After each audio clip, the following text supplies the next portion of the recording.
salam Katolik sejati untuk kita semua. Semoga Bapak Ibu, saudara-saudari yang terkasih senantiasa dalam perlindungan Tuhan dan juga sehat-sehat tentunya. Pada kesempatan ini saya mengajak kita untuk merenungkan sabda Tuhan yang kita ambil dari Lukas bab 6 ayat 6 sampai dengan 10.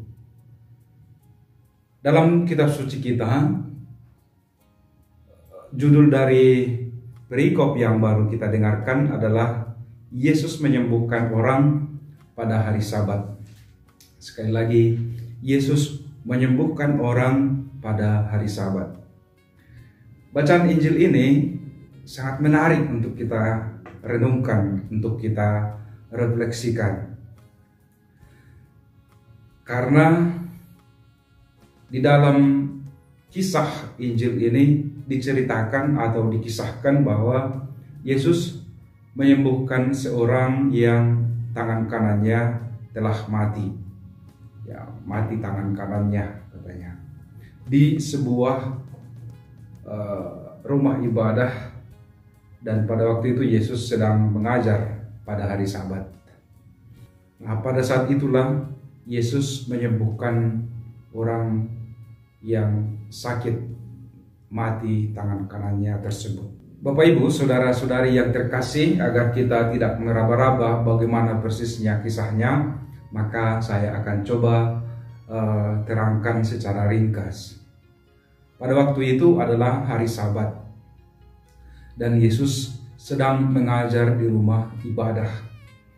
Di situ ada orang Farisi dan ahli Taurat yang ingin melihat atau mengamati Yesus kalau Yesus akan menyembuhkan orang pada hari Sabat, yang bagi mereka itu adalah melanggar hukum Taurat. Maka ketika Yesus mengajar orang banyak di rumah ibadah itu, di situ ada seorang yang tangannya telah mati, tangan kanannya telah mati. Melihat itu, Yesus tentu tergerak oleh belas kasihan. Dia ingin menyembuhkan orang itu. Tetapi dia tahu juga bahwa ada yang sedang mengamat-amati dia, yaitu orang-orang Farisi dan ahli-ahli Taurat yang seolah-olah memasang jerat atau menjebak Yesus untuk mencari kesalahan yang dilakukan Yesus, sehingga mereka bisa menangkap Yesus dan kemudian menghukumnya. Karena dia tahu, maka dia katakan kepada publik yang tentunya ada juga di situ orang Farisi dan ahli Taurat itu, manakah lebih baik melakukan hal yang baik pada hari Sabat atau melakukan hal yang buruk? Atau manakah lebih baik menyembuhkan atau menyelamatkan orang pada hari Sabat atau berbuat jahat pada hari Sabat? Pertanyaan Yesus ini tentu menggugah atau membuka pikiran orang banyak yang ada di situ. Pastilah semua mengatakan melakukan yang baik. Pastilah juga semua mengatakan menyembuhkan orang yang sakit atau menyelamatkan orang yang sakit. Dan kemudian Yesus menyuruh orang yang sakit itu untuk duduk di tengah-tengah mereka, lalu dia mengelurkan tangannya dan menyembuhkan orang yang sakit tangan kanannya itu, mati tangan kanannya itu. Maka melihat peristiwa itu, hati orang Farisi menjadi panas, amarah mereka meluap, sehingga mereka bertanya satu dengan yang lain apakah yang akan mereka lakukan terhadap Yesus. Bapak Ibu, saudara-saudari yang terkasih di dalam nama Tuhan, dari kisah ini apa yang mau kita renungkan, apa yang mau kita refleksikan? Yang pertama, Yesus tahu bahwa perbuatannya menyembuhkan orang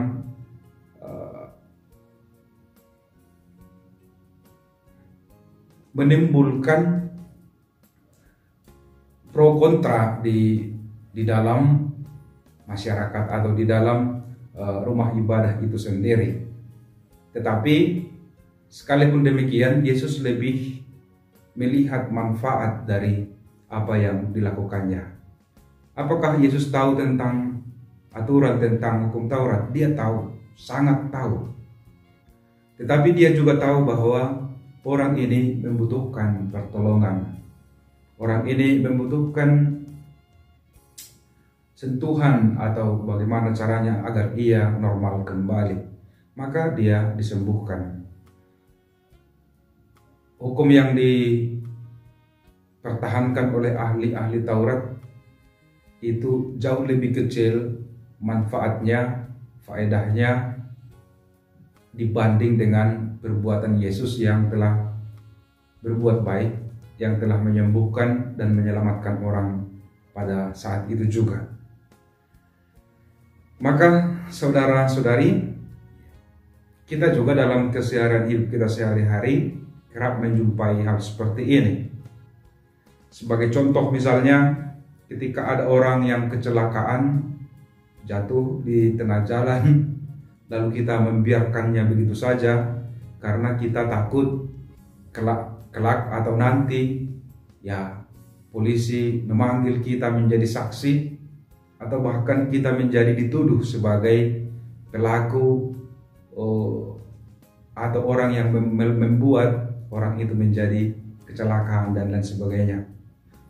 Ya, sementara orang yang kecelakaan itu membutuhkan pertolongan dengan secepatnya, tetapi kita oleh karena ada aturan atau oleh karena ada ya a priori kita yang menahan kita untuk berbuat baik kepada orang itu, dan kita memang kerap dikalahkan oleh aturan itu. Biarlah datang polisi, biarlah datang pihak yang berwajib yang akan menolong dan lain sebagainya. Hal semacam ini tidak jarang kita temukan, sangat sering malah kita temukan di dalam realitas kehidupan kita. Maka apabila kita seorang murid Kristus yang berani, tentunya juga siap mengambil resiko, maka jauh lebih baik kita menyelamatkan orang itu, atau setidaknya memberikan pertolongan pertama kepada orang itu sehingga dia merasakan sentuhan persaudaraan di antara sesama manusia. Itu yang pertama, dan tentunya banyak contoh-contoh lain. Yang kedua yang perlu kita renungkan adalah bahwa kita juga kerap menemukan orang-orang di mana mereka mencoba untuk menghalang-halangi kita berbuat baik, menghalang-halangi niat baik kita kepada sesama.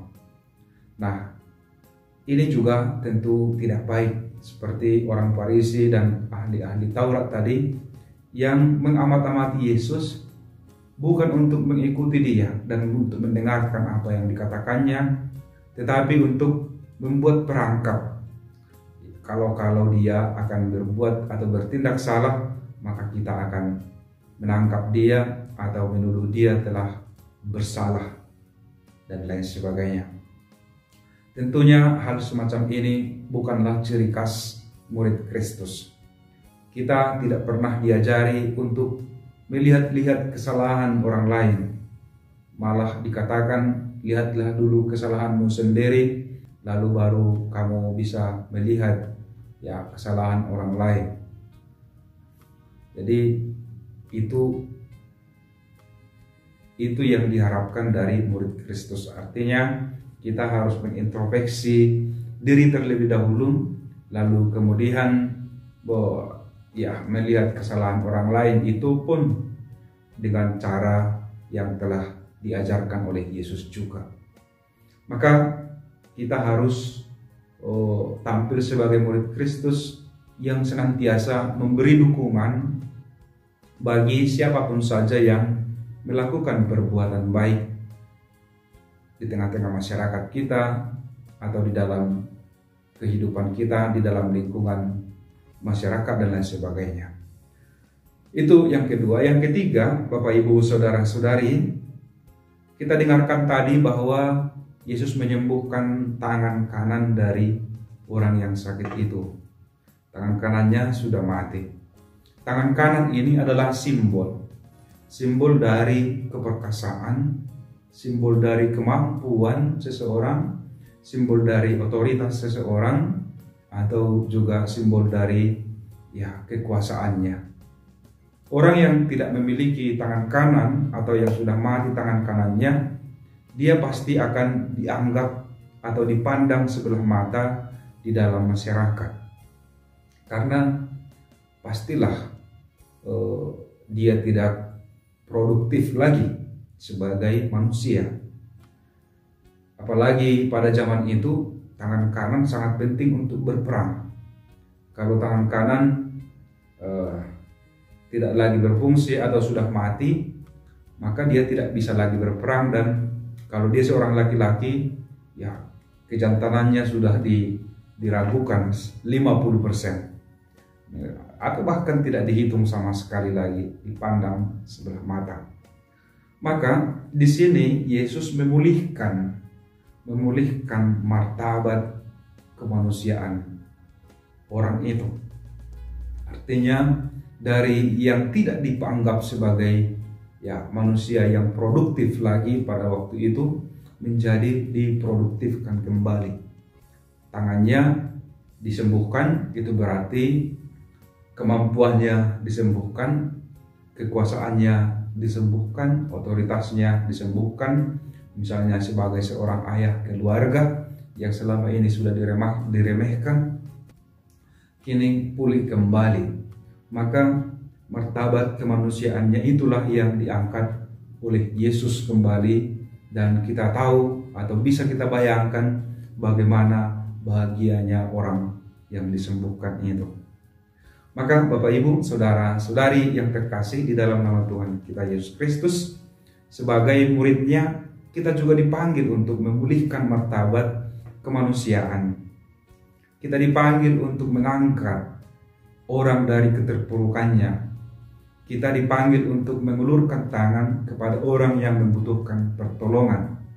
Kita dipanggil untuk menjunjung tinggi martabat kemanusiaan itu, dan tentunya dengan tidak membeda-bedakan siapapun saja yang membutuhkan pertolongan kita, yang membutuhkan kasih dari kita, mari kita bantu dan beri apabila kita memang mampu untuk itu, atau setidak-tidaknya memperhatikannya dengan baik, menganggapnya sebagai saudara, menganggapnya sebagai teman seperjuangan di dunia ini untuk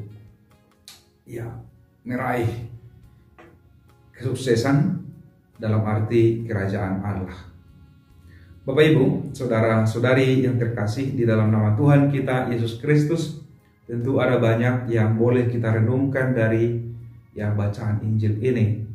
Tetapi saya menawarkan kepada kita 3 hal tadi, dan mari kita berbuat baik dan selalu condong kepada kebaikan dan kebenaran itu.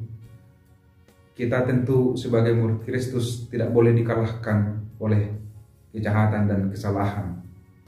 Kita harus tetap memegang kebaikan itu di dalam hidup kita.